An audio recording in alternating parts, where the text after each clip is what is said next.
guys, and welcome back to my channel for another midweek mystery, where today we're going to be talking about the story of an unsolved, unidentified serial killer.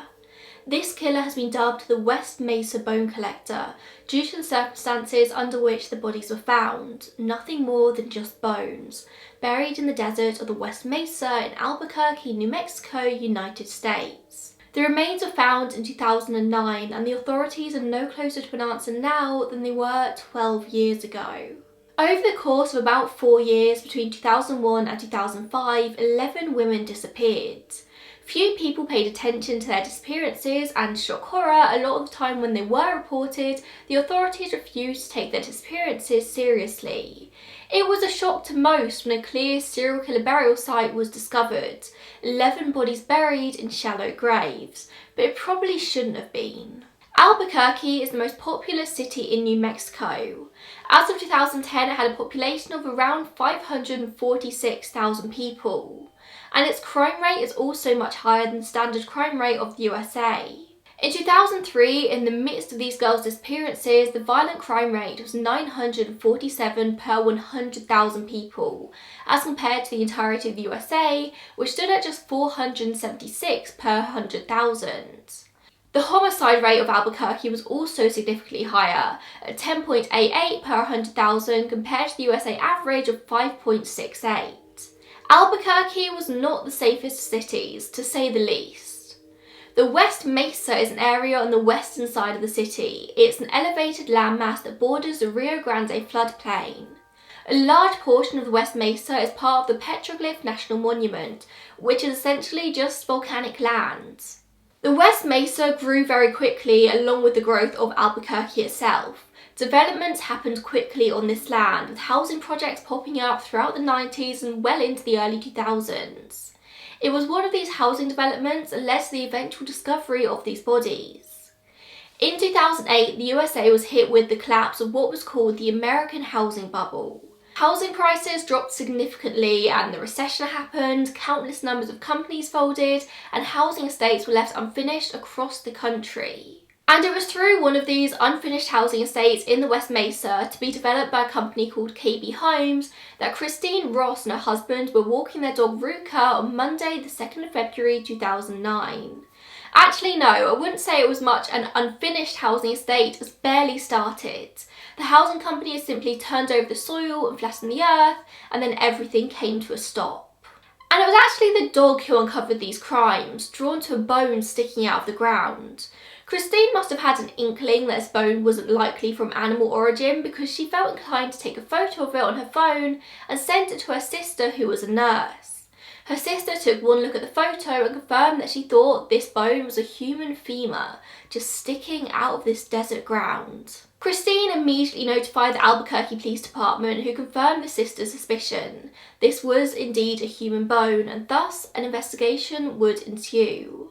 If the collapse of the housing bubble hadn't happened in 2008, there's a good chance that the builders would have begun the housing project.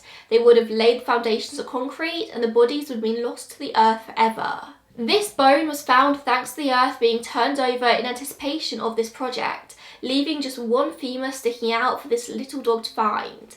Little did Christine Ross know that her dog had started an investigation into one of the largest unsolved serial killer cases in USA's recent history, an investigation which was known officially as 118th Street homicides. And Albuquerque had never had to deal with a serial killer case before. This was entirely new territory for everyone involved. It wasn't long until investigators realised that they weren't just dealing with one body, there were several there, all buried incredibly close to one another. The work to turn over the earth had meant that the once intact skeletons had been misplaced and moved about, meaning that when they began to unearth the bones, it was somewhat of a puzzle to piece them all together. The police spokesman described the bones as miscellaneous skeletal remains rather than full skeletons. By the eventual end of the dig, most of the bones were uncovered in an area about 30 yards long by 10 yards wide. So it was clear from the get-go that this was a serial killer case. At first they considered the possibility that this could be an ancient burial site or a rancher's grave, but those theories were dismissed fairly quickly.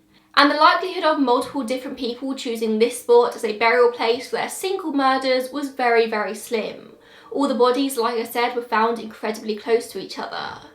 Investigators worked around the clock to coordinate the dig and get all of the bones up in one piece.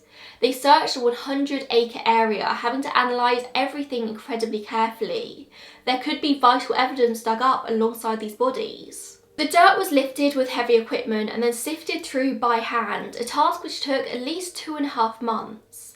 Being the desert as well, there are a large amount of animal bones found too, which further complicated matters. They had to separate the animal from the human. Cadaver dogs were brought in to help distinguish the bones, and investigators also conducted aerial and satellite mapping, and ground-penetrating radars were brought in an attempt to find everything possible. They didn't want to miss a single thing. By the 10th of February, it was confirmed that the remains of 3 separate women had been discovered, all likely put there by the same person. Police Chief Ray Schultz said to the Albuquerque Journal, "Whoever did put these bodies out there was obviously very familiar with the area. There is very limited road access there."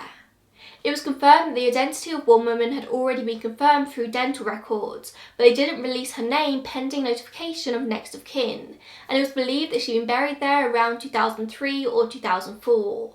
The other 2 unidentified women were buried around the same time. It was said by a spokesman early on that the investigation was going to be meticulous.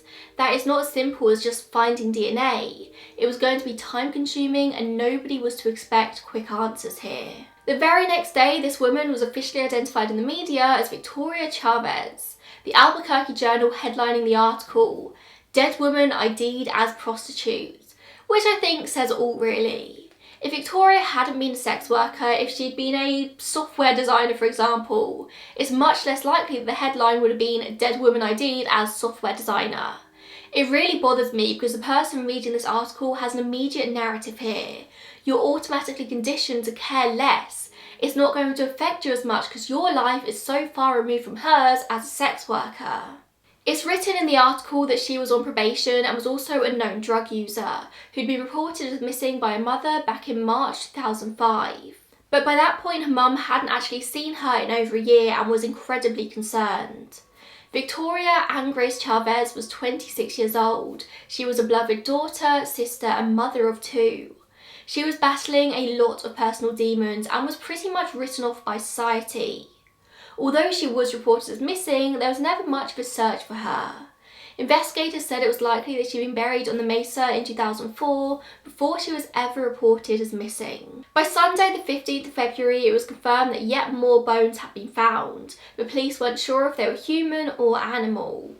I don't think, even with the thought that this was a serial killer burial site, that they ever expected to find 11 bodies in total.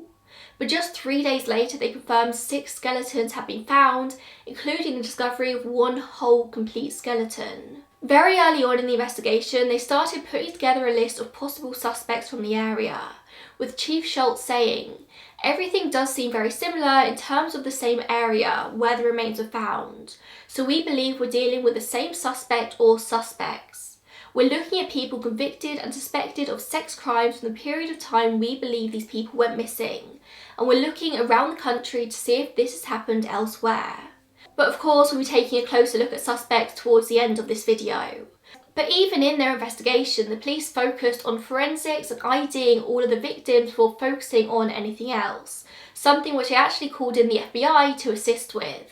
By the end of February, they'd identified a second body as that of Gina Michelle Valdez, who it seems was just known as Michelle. She was just another example of her worth being defined by her lifestyle choices. The Albuquerque Journal article talks about how she was a prostitute with a criminal history, 5 whole paragraphs before they even mention her name. It was announced that she was pregnant at the time that she was killed. Her nearly complete skeleton was unearthed along with that of her 4-month-old fetus. She was identified the same way as Victoria had been through her dental records. Michelle was reported as missing by her father in February 2005. He said that she usually came round to borrow money, but he'd not heard from her in a while and was getting concerned for her welfare, so called the police. She amassed several charges for drug possession and prostitution, and her last arrest was on the 4th of July 2004 for aggravated assault. But as Karen Jackson, Michelle's mum, has said, she wasn't defined by her drug use and her rap sheet. She told the Journal that Michelle was a very fun-loving girl. She always had a smile on her face and she would brighten up a room with her bubbly personality. Everyone has their faults and hers was drugs, but she was still a human being. She was a good big sister. She always looked out for her sisters and she was a mum who cared about her kids' accomplishments. Michelle had 2 children, a son and a daughter, and as I mentioned, she was 4 months pregnant at the time of her death. As she fell into the drugs lifestyle, her parents would note that she would disappear for days at a time. Eventually this turned to weeks and then months, but she would always show up again. Her dad said that he would always give her money when she asked, and although he knew that she'd spend it on drugs, it meant that she would always come back again. I can't imagine how painful life is when someone you love is an addict, never knowing what the best thing to do to help is. Eventually Michelle stopped with her visits, which is when her dad, Dan Valdez, reported her as missing. She was just 22 at the time. There were some strange circumstances around Michelle being reported as missing though, or rumours anyway. Shortly after her disappearance was reported, her family received a call from one of her friends offering their condolences. The mysterious caller told Michelle's sister Jay there were rumours that she was stabbed 22 times and that she was dead, buried in the West Mesa. This was noted in a police report back in 2005. There were clues that something was happening in the Mesa, but this was all ignored. People knew that something was going on. After the identification of Victoria, investigators had suspected that all of the victims had been involved in the same or similar lifestyle, a lifestyle which makes them easy targets for people with bad intentions. In their search for identities, detectives used a database with a list of young women who had disappeared within the previous decade, based on assumptions from the medical examiner that all the bodies were buried within the same time periods. This list had the names of 24 women on it, 17 of whom they had dental records for. Both Victoria and Michelle's names had featured on this list, and so did a number of others. But this wasn't just a random list made by some database algorithm. One woman had dedicated years to creating it. She cared about these vulnerable missing women even when so many people did not. Detective Ida Lopez was born and bred in Albuquerque and knew the city about as well as any person could, eventually becoming a detective within the Albuquerque PD. Whilst we know that many police officers, and I'm careful to specify many, not all, look down on sex workers and drug addicts, Ida Lopez, having grown up in the area and seen the crimes of Albuquerque firsthand, never did so. She never judged. She noticed around 2005 that many sex workers were beginning to disappear, their missing person reports slowly coming in from their families. According to the Unresolved podcast, which I highly recommend by the way, it's always incredible, Detective Lopez got ill in the mid-2000s, resulting in her taking a leave of absence from work for a while. On her return, she was assigned part-time to looking into missing people in the area, and Michelle Valdez was one of these, having only recently been reported as missing, and so Ida Lopez begins looking into Michelle's case. On the back of this, she realises there was a disproportionate number of young Latina women with a background in sex work and drug abuse who had all gone missing in the same general area dating as far back as 2001. Of course, before Ida, nobody had really paid much attention to them. One of the victims' mums would later say to the Albuquerque Journal, she, Ida, put her whole heart into it. That was her looking for her kids when it's our kids. When they found them, she cried for them too. Ida referred to the missing women as her girls. She was dedicated to them. And she was the one who compiled this list of 24 women, all of whom went missing under similar circumstances. All involved in prostitution, drugs and violence, all disappearing off the map entirely. She alone noticed the pattern that was occurring in the city. She contacted each of the missing women's families to ask for their dental records, hence why investigators had them on hand years later when the burial site came to light. Many of the bodies found in the West Mesa were names featured on Ida Lopez's list, all but 2. As time went on, the rest of the bodies were identified. They originally thought that there were 12 adult bodies and that of a fetus, but by the April that number was corrected to 11 bodies and a fetus. The confusion came about because of the puzzle of putting the bodies together. It was all really confusing. By the 11th of March, 2 more names were released by the police, Cinnamon Elks and Julie Nieto. Cinnamon was 32 years old when she went missing, first reported as such on her birthday in August 2004 after she failed to call her mother. Although it seems reports weren't taken seriously until December of that same year. She was last confirmed to be alive when she was arrested in July. Coming into writing this script, I really intended to focus intently on each of the victims, tell you as much as I possibly could about who they were as people, not just as victims of the serial killer, and the circumstances that their lives ended up in. But sadly, it seems that information isn't all that available. As hard as I tried, I couldn't find much information on Cinnamon, nor on most of the victims. What I could find about Cinnamon, I found on web sleuths. Apparently, she was a perfect child before running into difficulties as a teenager. She eventually had 2 children of her own and would disappear for long amounts of time, often returning back home intending to get clean and start afresh, but each time she would end up falling back into her old life. No matter what though, she would always call her mum Diana on her birthday. And Cinnamon seemed to know a few other victims, particularly the 2 I've already spoken about, Victoria and Michelle, and the next one, Julie Nieto. A lot of these girls were interlinked, as you'll come to see, but when you're involved in this kind of lifestyle, your paths would tend to cross. As the chief would later say, it's not uncommon that they knew each other, it's a small community we're talking about. These girls all kind of watch out for each other. They let each other know when something is out of the ordinary, when there's someone out there who has an unusual fetish that's just too weird, or is driving a certain car. But in a strange twist, it does seem that Cinnamon may have been aware as to what was going on in Albuquerque. Cinnamon had been telling people of a dirty cop that was going around chopping the heads off sex workers and dumping them on the West Mesa. Diana, Cinnamon's mum, even claims that Virginia Cloven, who we'll soon learn more about as another victim, called her up after Cinnamon's disappearance and told her that both Cinnamon and Michelle Valdez had been murdered. She claimed that she actually received several calls from different people telling her that Cinnamon had been beheaded. Diana said she reported the phone call to the Albuquerque PD, but nobody seemed to pay that much attention. From the context, I'm assuming that all of this happened way before Cinnamon's body was discovered, but I can't tell you that for sure. It may have been afterwards. I can't even tell you if Cinnamon's body was found with evidence of being beheaded. The cause of death in the autopsy came back as inconclusive. And if it is the case that she was beheaded, that seems like information the police might keep to themselves. Now, there does seem to be a bit more I can tell you about Julie Nieto. Julie was always very small for her age. She was just a small, petite human, even as a 23-year-old.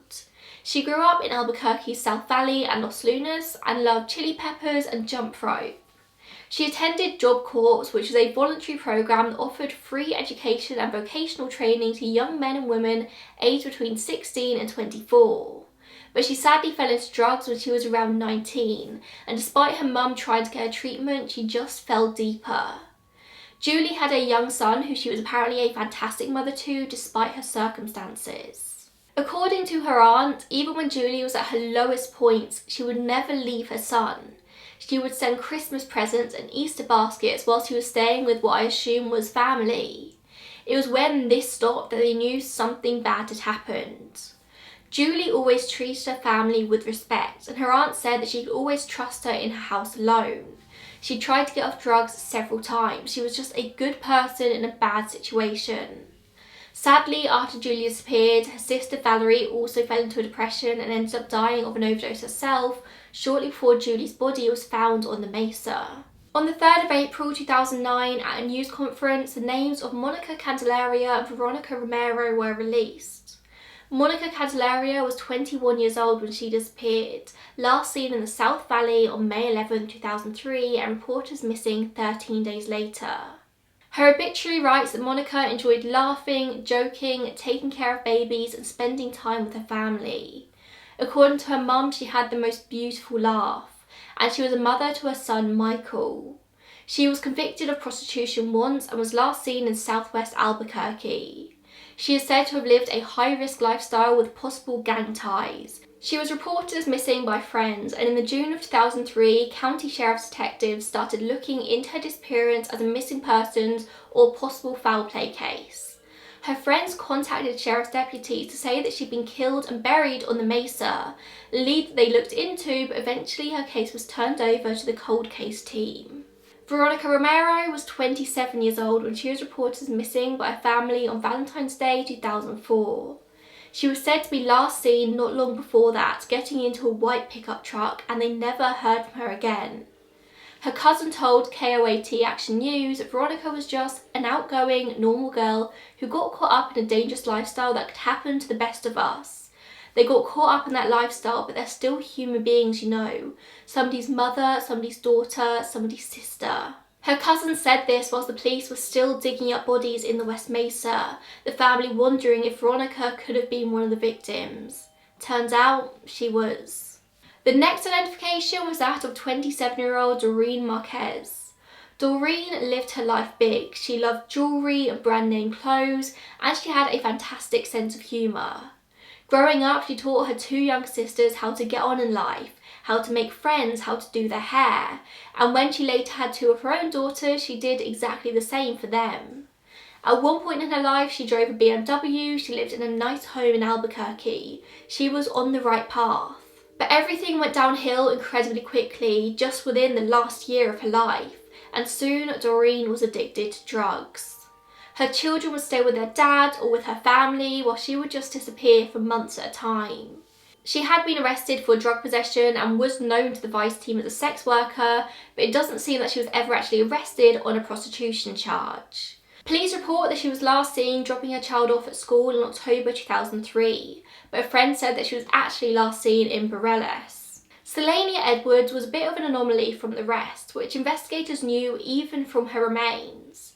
She seemed to be significantly younger than the rest of the victims, and her skull was found with tight, curly hairs, signifying that their Jane Doe was a black woman. She was also found with acrylic fingernails still attached to her hand with detailed artwork. They hoped that someone would come forward and identify this woman from her fingernails, so they released photos. Whoever she was, she hadn't been reported as missing in Albuquerque. They had no missing persons reports of her description, so they thought that she might have come from out of town. And turns out they were right. 15-year-old Selenia was from Lawton, Oklahoma, where she'd run away from foster care. She never knew her father and last saw her mother when she was just 5. Police speculate that she may have been working along the I-40 corridor as a sex worker and was potentially travelling as part of a group. She may have gone by the alias Chocolate or Mimi whilst working. Investigators thought that her case could be what was needed to crack this case open. She was so different from the rest of the victims, so much younger and not Latina. They really pushed for anyone who knew her to come forward with information, but it doesn't seem like they got very far with it. It took them a long time to identify her, with her name not being known until the November of 2009. Virginia Cloven was the name I mentioned earlier in relation to Cinnamon Elks' case. She was 23 when she was reported missing by her father in 2004 in the October. She was well loved by everyone, even her school teachers. She loved doing makeup and she couldn't tell a lie. But Virginia's life took a turn for the worse when she was 17 and her brother got shot and killed in a homicide that would later be ruled as self-defense. She moved in with her grandfather and then a boyfriend who got hit by a car and ended up in a coma. So soon Virginia was living on the streets of Albuquerque. Her parents did what they could to help her, but she didn't seem to want too much help. They searched the city for their daughter, they posted photos of her everywhere, which I'm sure she was aware of, but she just never appeared to them. The last they heard from her was in June 2004 when she said she had a new boyfriend who had just got out of prison and she was going to marry him. And then they never heard from her again. She was reported as missing just 4 months later, but from what I can gather, I think her parents just always kind of hoped that she was out there somewhere. They definitely didn't expect one day for a detective to turn up at their door with the news that she was dead. Evelyn Salazar was 23 years old when she disappeared, reported as missing on April 3, 2004 by her family. She was said to love camping and outdoor activities. She was a good cook and a mother, teaching her daughter how to roller skate. Her disappearance came hand in hand with that of her younger cousin, 15-year-old Jamie Barella. The two were last seen at a family party before going off together to a park at San Mateo and Gibson. Jamie even left the house still with her curling irons on. Jamie's body was the last one identified at the end of January 2010, and she was another anomaly in the group. Jamie again was younger, only 15, and the only one to have no prior arrests for drugs or prostitution. She was just a normal teenage girl going off to the park with her cousin. Evelyn had been convicted of prostitution just once before. Nobody knows of the circumstances the two found themselves in at the park, nor if they went anywhere else afterwards. In all of the disappearances here, I think we can agree that this one is the most baffling. To abduct two young women at once would not be an easy feat. I think their disappearance provides some really interesting questions about the killer here. Did he choose his targets in advance and stalk them before eventually pouncing, choosing people he knew to be sex workers? Was Evelyn's disappearance pre-planned, and seeing as Jamie was there, she just so happened to be mixed up in it all as well? Was it completely random? From the pattern, each girl bar Jamie that we know of was involved in sex work, and that would suggest that at the moment they were taken, they may have been in the process of trying to find a John. But Evelyn and Jamie's case makes me wonder, would Evelyn really be trying to find a customer while she was with Jamie, her younger cousin? This is all speculation on my behalf, of course, just pondering some questions that I have. But to me, Evelyn and Jamie's, particularly Jamie, really doesn't seem to fit with the rest of these cases. But we know that they were taken by the same killer because their bodies were found in the same place. But with Jamie being ID'd, that's all 11 bodies found at the burial site identified, which is actually very impressive. That's 11 bodies identified in less than a year. And it is important to have an idea of the timeline here. So Monica Candelaria was thought to be the first girl who went missing, May 2003 being the last time she was seen alive. Victoria Chavez may have been the last one to go missing, reported in March 2005, although she hadn't been seen in over a year by that point, so she may have disappeared way before that. Doreen Marquez was reported missing in December 2004, but she hadn't been seen by family since October 2003. So it does seem like Julie Nieto could actually have been the last one that we can count on as being seen alive in August 2004. So that's within the space of anywhere between 14 and 22-ish months. 11 women fell victim to the West Mesa bone collector. That's a lot of victims, even for a serial killer. Now this is generally the point in the video where I tell you everything investigators know about the killer, go over any evidence they have, but I really can't do that very well here. At one point it seems that Chief Schultz did hint to the Albuquerque Journal that evidence had been found with the bones, but he didn't elaborate on that any further. And as far as I can find, he never really has, but when we talk about the suspects in a little bit, I may be able to shed some light on that. They're wanting to keep their cards close to their chest, it seems. Detectives often do that so they can confirm the real killer if they ever catch them. If every last piece of evidence is leaked to the press, then anyone could know the ins and outs of every investigation, and there's nothing to ensure that you found the right person when you have. But as far as I can gather, investigators really don't have much here to link the victims to any particular killer. The killer was incredibly careful. Each victim was buried naked with no clothes or personal items, and it's possible that the killer may have kept one or more items from each victim as a trophy. Due to how long it took to find the bodies and the fact they were skeletonized, it was always going to be hard to figure out a cause of death, but it was eventually surmised that it must have been killed via strangulation or asphyxiation. There was no other damage to any of the remains, no knife cuts or bullet wounds to any of the bones. The deaths were all marked as being the result of homicidal violence, but that's about all we have. Now, one of the biggest questions investigators had was, did the killer really stop after 11 victims, or did he simply move the burial site? Could there be another mass grave somewhere around Albuquerque or elsewhere in New Mexico just waiting to be discovered one day? Detective Lopez's list had 24 names on it in total, all other women who were incredibly similar. Sex workers, drug addicts, Latina women, all within the same age range. Whilst it's likely that they all fell victim to the bone collector, as they did lead high-risk lifestyles in general, and any number of things may have happened to them, only 9 of these names were found in the West Mesa. That leaves a possible 15 other women who may have fell victim, who may be buried elsewhere. But what we do know for sure is that no bodies were buried at this particular site on the West Mesa after 2005. Investigators got hold of satellite images that had been taken in this area in the few years in which the disappearances happened. Although the images never happened to catch the killer in the act, they do periodically show tyre marks and patches of disturbed soil that match up with where the remains were later discovered. By 2006, the development had begun and the killer could no longer use this area as their burial site. And I would highly doubt this would be enough to make a serial killer change their tune and stop altogether. I don't think they'll suddenly see that their burial site has been taken over and think, oh, that's a sign for me to stop killing now. I think whoever this is probably would have continued if they were still alive. I have no doubt that they carried on, perhaps in Albuquerque, perhaps they moved entirely to somewhere else in the USA. I mean, that is how serial killers evade getting caught for so long. They move, they change. Early on in the investigation, the chief said that they were considering a wide range of possibilities, from gang activity to a military man to someone who had something against prostitutes or thought they were doing the Lord's work by killing these women. It was all speculation. And whilst no one has ever been arrested, 2 men have been publicly named as suspects in this case: Joseph Blea and Lorenzo Montoya. Joseph Blea came to investigators' attention very early on, almost immediately after the first remains were uncovered in West Mesa. They were contacted by his ex-wife of all people, saying that she thought the police should look into him. His was a name that was already very familiar to the police, having had encounters with him more than 130 times between 1990 and 2003, many of those being for drugs and prostitution in the same area that many of the victims were said to frequent. He was just an all-round pervert, a very gross man. And just imagine how bad a husband he must have been for his ex-wife to hear about 11 bodies being dug up and her immediately thinking, that was my ex. In the weeks after the victims' remains were found, detectives put a tail on him. They followed Blea as he drove around Albuquerque, watching and stalking sex workers.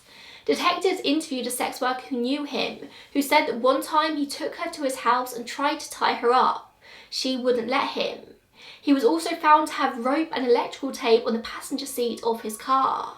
His ex-wife said that Blea often spoke about his hatred of prostitutes, calling them dirty whores and sluts, sometimes calling them by their names. He was obviously familiar with them, but also hated them. He liked to wear women's underwear during sex and would occasionally come home with random women's clothes. She also found jewellery in the home that she couldn't identify. In 2010, then 53-year-old Blea was charged with the rape of a 13-year-old girl in a string of assaults that occurred near McKinley Middle School in the late 80s. He was identified via DNA, and he also faced charges of raping a young family member who he assaulted over a period of 3 years, from 2003 to 2006. This charge came after a 2008 arrest over choking his wife.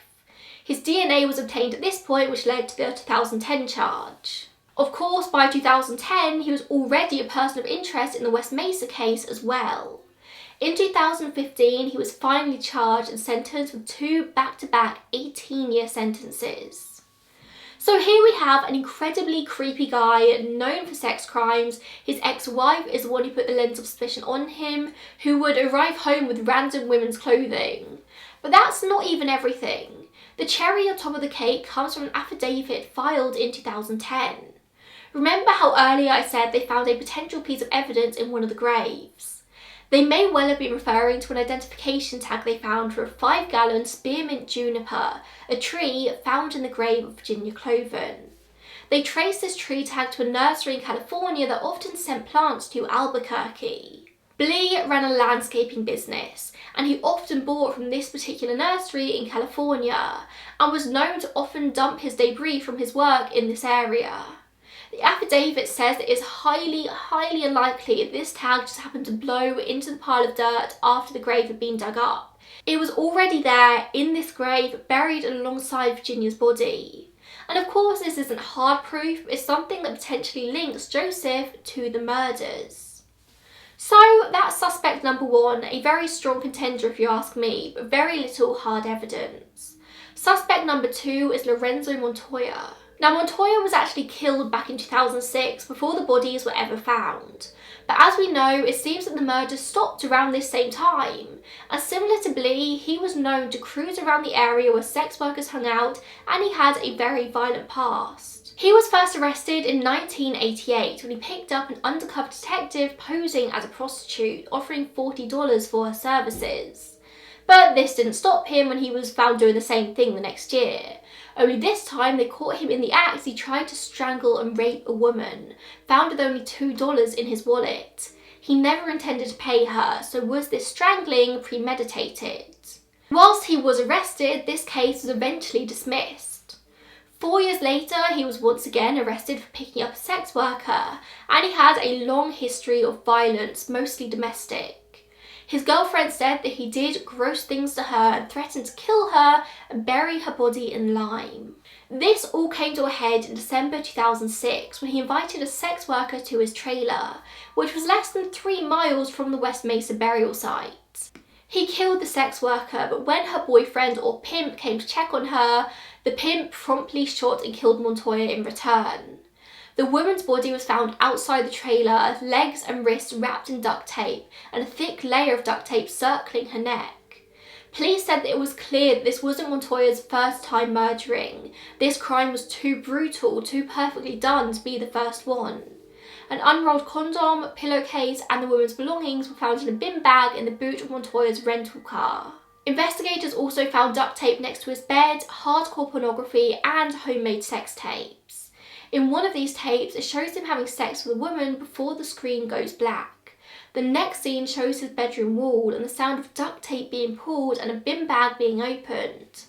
Although we can all speculate, nobody really knows for sure what Montoya was doing here. You can find this footage online on YouTube, and I did debate putting in this video, but I decided it's best probably not to. Not everyone's going to want to see that. If you do want to, it's easily searchable in that bar above my head. Hence why Montoya became an immediate suspect after the bodies were found on the West Mesa. Despite there apparently being satellite images showing tire tracks leading from his trailer park to the burial site, there's never been any concrete evidence to link Montoya to the crimes, bar just speculation. His living room carpet was tested for DNA of all of the victims on the West Mesa, and it all came back as negative. There was not a single match. They also found nothing suspicious in his financial records at the time of the crimes. Police announced in October 2016 they were looking for 2 escorts shown in one of the homemade sex tapes, mainly to see if they were still alive, but as far as I can find, it doesn't seem like they've had much luck with this. Out of the 2, I would personally say that Joseph Blea is the most likely suspect here, as much as Montoya was clearly a murderer. But still, that's just how I feel. There's nothing to definitively link either of them to the murders. And as much as they're both very creepy guys who clearly had a thing for sex workers, I'm sure there's also plenty of other creepy men around Albuquerque who could have been just as capable of these crimes. It's a sad truth that many men who abuse sex workers don't see them as humans as they would do other men. These women are seen as expendable. And although those 2 are the main suspects that most reports tend to focus on, there are other possibilities which have been explored. Drug rings, gangs, links to sex trafficking, all of which I think are just as possible as a lone killer. If it's any of those options, I think we're even less likely to find out what actually happened. Maybe we're not just looking for one murderer here, maybe there's a whole conspiracy to unearth. Maybe the women just crossed the wrong people in life. I remember that there were rumours of sex workers being murdered and buried on the West Mesa long before the bodies were ever discovered. Cinnamon Elks' mother Diana even said that she had multiple calls from people saying that Cinnamon had been beheaded and buried there, and there's unsubstantiated reports of other family members receiving similar calls. The rumours were there. Most of these women, especially towards the end of the spree, likely knew that they were in danger, but you never think it's going to be you, do you? And remember that Cinnamon Elks was literally going around telling people that this was a dirty cop beheading women and putting them in the West Mesa. But then there's also a man called Ron Irwin, who was not included in the official suspects list because he was apparently cleared by the Albuquerque PD. But the circumstances around his involvement are strange and probably worth mentioning, I think. So he was a photographer in his 50s from Joplin, Missouri, and a frequent visitor of the New Mexico State Fair, which was held right near the burial site. Although as far as I can find, it's not entirely clear why he was considered a suspect at one point, it was enough for the police to turn up at his house with search warrants. They confiscated hundreds of photos and documents from his home and businesses, and it's thought that the police later released some of these photos to the public of 7 women who they believed could be linked to the murders. We don't know for sure that these photos came from Ron Erwin's personal collection, but the timing just seems suspicious. The police released these photos not long after his home was raided. Out of the 7 women the police were looking for, they discovered that 2 of them from the photos were still alive, and 1 of them had died not long after from natural causes. But it seems like this is as far as this lead goes. Erwin, like I said, was eventually cleared as a suspect and was reportedly devastated by the whole ordeal. Now, I'm not going to lie to you, these photos were unnerving, and I'm not surprised that this guy was considered by the police for a while. These photos are weird. Each photo depicts a Latina-appearing woman under very odd circumstances. Close-up photos of their faces. They seem to not know they're being photographed. It seems these women were just asleep, but honestly these photos are really strange. I'm going to post a few on screen now. They're not graphic or gory in any way, but they just make me feel a bit uncomfortable to say the least. But regardless, Ron Erwin was eliminated as a viable suspect. Like I said, 2 of these women were found to be alive and well after the publication of the photos. 1 died of natural causes. None of them are believed to be tied to the murders in any way. It's just a weird situation. In the early days, there was a 40-member task force appointed to this case, including Detective Ida Lopez. But it was reported in October 2016 that in 2014, Detective Lopez had retired and moved out of state, but just a couple of years later, she returned back to it. The case had gone cold, and it seems that at the time she left, there was just 1 investigator left on it, Detective Mark Mannery, working on the case full-time. Around 2015, Lopez returned to the case though on a contract basis. Her in-depth knowledge of the case was something that just couldn't be duplicated. And from what I can find, they're still working on it today. Although it's cold and it doesn't seem like there have been any new leads in a long time, it's still an open case and they're willing to take on any new leads and any new information about the victims. They've specified they'd like to hear from women who may have been working the streets of Albuquerque between 2001 and 2005, or anyone who may have solicited the victims during this time. There's a standing reward of up to $100,000 being offered for information leading to the arrest and conviction of the person or persons responsible for the crimes. Many links are often made between the crimes of the West Mesa bone collector and the Long Island serial killer or LISC for obvious reasons. Both were crimes against sex workers of similar ages, but the main difference that sticks out to me is the ethnicity of these women. Whilst the Albuquerque victims were mostly Latina, they were mostly white in Long Island. I do have a whole video on the LISC if you'd like to go and watch that to save me getting to all the details here, but many serial killers choose sex workers as their victims. It's one of the sad risks of the job. Gary Ridgway, Samuel Little, Jack the Ripper, Robert Hansen to name a few. Whether that's due to sexual reasons or wanting to cleanse a community or just because they're easy targets, they're often the victims. Chances are the bone collector and the LISC were just 2 serial killers operating in different areas of the country at similar times, but we'll never know for sure until one is apprehended. In the aftermath of the discovery of the bodies, a non-profit called Street Safe New Mexico was set up. Their website writes they're an all-volunteer non-profit that follows a harm reduction philosophy by striving to reduce the harmful consequences associated with life on the street. The creators of this got tired of seeing street women who they'd known for years be raped and killed, so they made non-lethal hand-to-hand combat weapons for these women to carry. They handed them out for free. They created a list of known attackers that's handed out to women so they know who to avoid. They're not going to wait for people to be attacked and then deal with the aftermath of that. Street Safe New Mexico want to act first and prevent it. There's always going to be more vulnerable people in society and they intend to help them, provide a safe space and community for them when so many others do not. As is the case with so many unsolved cases, there are so many unanswered questions here. And despite years and years of hard work being put into this, it doesn't seem like they're any closer to an answer. But what does seem very clear to me is these women out on the street knew something was going on. There were whispers, there were rumours, which suggests that somebody knows the identity of the person who was doing this. Somebody out there knows something and maybe they haven't come forward because they're complicit, or maybe they haven't come forward because they're scared. We don't know. But there's some people out there who must know, because these rumours must have started from somewhere. So I'm not cutting off all hope here. I do think there is a good chance this could be solved one day if the right person comes forward with the right information. This could be a family man with a perfect nuclear family, 4 kids, a wife, goes to church every Sunday, who wanted to cleanse the earth of these prostitutes. It could be somebody who was involved in gangs and drugs and these women crossed them in some way. We don't know. But thank you so much for watching. If you know of any other unsolved serial killer cases that you'd like to see me cover on this channel, then please let me know down below, and I'll see you in the next one. Bye guys.